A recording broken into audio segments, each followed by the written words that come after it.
पिछले लेक्चर में हम लोगों ने द्विघात समीकरण के बेसिक कॉन्सेप्ट को देखा था और समझा था कि द्विघात समीकरण होता क्या है और इसके बेसिक कॉन्सेप्ट्स क्या क्या हैं।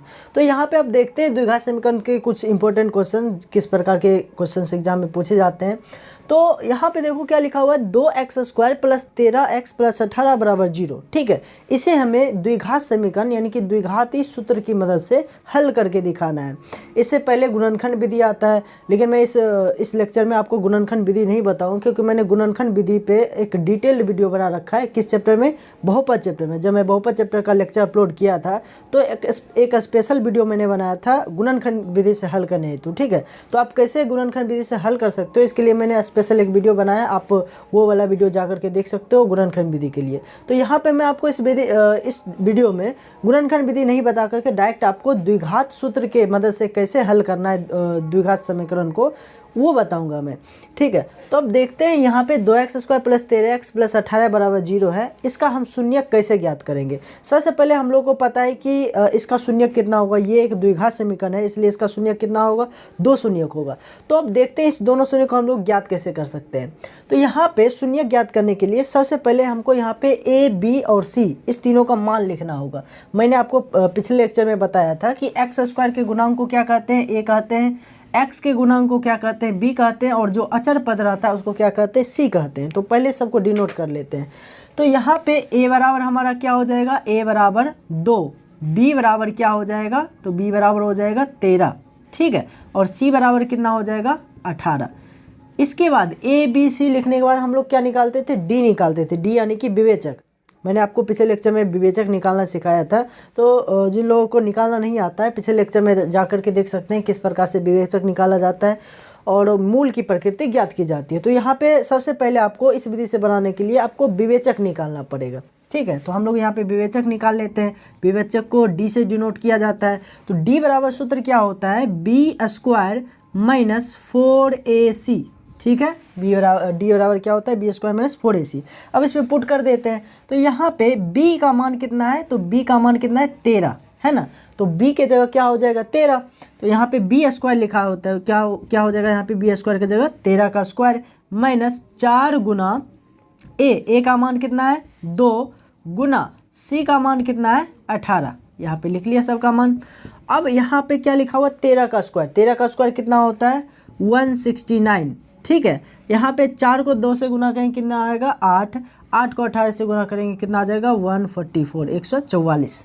ठीक है, अब यहाँ पे 169 में से 144 घटाएंगे कितना आ जाएगा? 25। यानी 169 में से 144 घटाने पे कितना आएगा? 25 आएगा। ये 25 किसका मान निकला? विवेचक का मान। यानी कि हमारा d का मान कितना आ गया? d का वैल्यू आया है d = 25। तो हमारा यहाँ पे d का मान निकल चुका है। बस आपको d का मान निकालने पर देर है। अगर आप d का मान निकाल लेते हो तो आपका आधा क्वेश्चन तो यहाँ पे सॉल्व हो जाता है एंड आपको पता भी चल जाता है कि आपका ये जो आंसर आने वाला है, ठीक है, इसका आंसर किस प्रकार का आने वाला है। जैसे यहाँ पे d का वैल्यू क्या आया? 0 से बड़ा आया है। जब 0 से बड़ा होता है तो क्या होता है? 2 भिन्न भिन्न मूल प्राप्त होते हैं और मूल की प्रकृति क्या होती है? वास्तविक होती है। यहाँ पे मूल की प्रकृति कैसी है? वास्तविक है, क्योंकि ये 25 0 से बड़ा है और इसके मूल कैसे प्राप्त होंगे? भिन्न भिन्न प्राप्त होंगे। तो यहाँ पे द्विघात सूत्र की मदद से अब इसको हल करने की कोशिश करते हैं। तो द्विघात सूत्र क्या कहता है? देखो यहाँ पे द्विघात सूत्र हम लोगों ने पढ़ा है, वो क्या होता है? तो x बराबर -b ± √d/2a। ठीक है, ये होता है द्विघात सूत्र, आप लोगों को पता होगा। अब यहाँ पे सूत्र पे पुट कर देते हैं सभी चीज़ों का मान। यहाँ पे जैसे लिखा हुआ माइनस तो माइनस दे देते हैं। b का मान कितना है? तो b का मान है 13, तो 13 दे देते हैं। ठीक है, अच्छा एक और चीज़, अगर b का मान यहाँ पे माइनस में होता और यहाँ भी माइनस है तो माइनस माइनस यहाँ पे क्या हो जाता? प्लस हो जाता। लेकिन अभी यहाँ पे वैसा केस नहीं है फिलहाल। तो यहाँ पे b का मान क्या हो गया? 13 ± √d का मान कितना है? तो d का मान अभी जस्ट हम लोगों ने निकाला, ये कितना आया था? 25। तो 25 बिठा दिया बटा 2 गुना a का मान कितना है? तो a का मान भी कितना है? 2 ही है। तो आइए इसको अगले स्टेप में इसको हल करते हैं। तो ये क्या हो जाएगा? -13 का तो -13 रहेगा, इसको अभी छेड़छाड़ नहीं करते। यहाँ पे क्या लिखा हुआ है? Plus minus.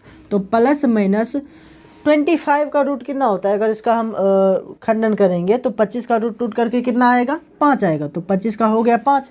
इस √25 की जगह हम क्या लिख सकते हैं? 5 लिख सकते हैं बटा अब देखो यहाँ पे क्या हो जाएगा, 2 गुना 2 कितना हो जाएगा 4। अब ध्यान से फिर से देखो इधर -13, ठीक है, प्लस माइनस लिखा हुआ है, प्लस माइनस यानी यहाँ पे क्या क्या है, 2 चिन्ह यहाँ पे दिए हुए हैं, प्लस भी है माइनस भी है। तो हम लोग को क्या करना पड़ेगा, एक बार प्लस में अलग लिखना पड़ेगा और एक बार माइनस में अलग लिखना पड़ेगा, ठीक है।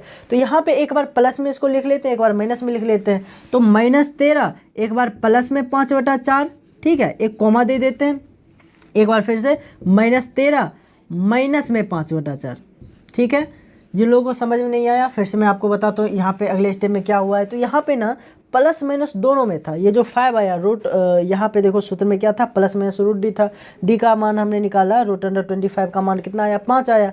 यहाँ 5 जो है प्लस माइनस दोनों में है, तो एक बार प्लस में 5 लिखना होगा और एक बार माइनस में 5 लिखना होगा, क्योंकि दोनों चिन्ह एक साथ है तो इसको डिफाइन करना है तो अलग अलग लिखना होगा। तो आइए अब इसको आगे और हल करते हैं। यहाँ पे देखो इस दोनों का चिन्ह क्या है, अलग अलग है। मैंने बहुत बार बता रखा है कि अगर दोनों संख्याओं का चिन्ह अलग अलग हो, चिन्ह अलग अलग रहता है तो क्या होता है, सब्ट्रैक्ट हो जाता है, घट जाता है। तो यहाँ पे अलग अलग चिन्ह है, 13 का माइनस, 5 का प्लस, अलग अलग चिन्ह घटेगा। 13 में से 5 जाएगा तो कितना बचेगा, 8 बचेगा।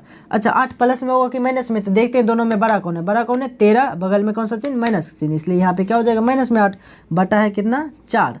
अच्छा कोमा, अब इसको देखो इस दोनों का चिन्ह समान है कि अलग अलग है, 13 का चिन्ह भी माइनस है और 5 का चिन्ह भी माइनस है, तो दोनों का चिन्ह क्या है, समान है। जब दो अंकों का चिन्ह समान होता है तो क्या होता है, जुड़ जाता है। तो 13 और 5 यहाँ पर जुड़ जाएगा, 13 5 कितना हो जाएगा 18। अच्छा 18 दोनों में से बड़ा कौन है, फिर से 13 बड़ा है, बगल में कौन सा चिन्ह, माइनस में, तो 18 भी क्या हो जाएगा माइनस में, बटा कितना हो जाएगा 4, ठीक है। अब इसको डिफाइन करते हैं, तो इसको काटेंगे अगर तो ये कितना बार में कटेगा, 4 से ये 2 बार में कटेगा, ये 2 से 2 बार में और ये 2 से 9 बार में, और ये और ज़्यादा ये डिफाइन नहीं हो सकता है। तो यहाँ पे कितना आ जाएगा -2 कोमा, यहाँ पे कितना आया -9/2। तो यहाँ पे देखो यहाँ पे 2 भिन्न भिन्न मूल हमें प्राप्त हुए और दोनों जो है वास्तविक मूल है, ठीक है, ऐसा नहीं कि कोई आभासी मूल है, 2 भिन्न भिन्न मूल प्राप्त हुए और दोनों के दोनों मूल कैसे हैं, वास्तविक है। तो ये जो मेथड से हमने हल किया, इस मेथड का नाम क्या है, द्विघात सूत्र विधि, ठीक है। द्विघात सूत्र विधि से हम लोग किसी भी द्विघात समीकरण को इस प्रकार से हल करके शून्य ज्ञात करते हैं। तो गुणनखंड विधि से भी अगर आप ज्ञात करोगे तो आपको यही दोनों आंसर देखने को मिलेगा। अगर गुणनखंड विधि से हल करते हो, आप लोगों को आता होगा गुणनखंड विधि से हल करने के लिए, तो अगर आप गुणनखंड विधि से हल करते हो फिर भी आपका इतना ही आंसर आएगा, ठीक है। तो ये होता है हमारा द्विघात समीकरण विधि से शून्य ज्ञात करना। अब हम लोग अगले लेक्चर में देखेंगे कि किस प्रकार से हम लोग ऐसे ही द्विघात समीकरण को पूर्ण वर्ग विधि से हल कर सकते हैं, गुणनखंड विधि से हल कर सकते हैं, जो कि मैंने बहुपद चैप्टर में बताया है। और ये कौन सा विधि है, ये है द्विघात सूत्र विधि। द्विघात सूत्र विधि से इस प्रकार से हल कर सकते हैं। और एक और मेथड आता है पूर्ण वर्ग विधि, मैं आपको अगले लेक्चर में बताऊंगा, उससे भी आप कैसे हल कर सकते हो, ठीक है। तो हम मिलते हैं आपसे नेक्स्ट लेक्चर में पूर्ण वर्ग विधि के साथ, तब तक के लिए बाय।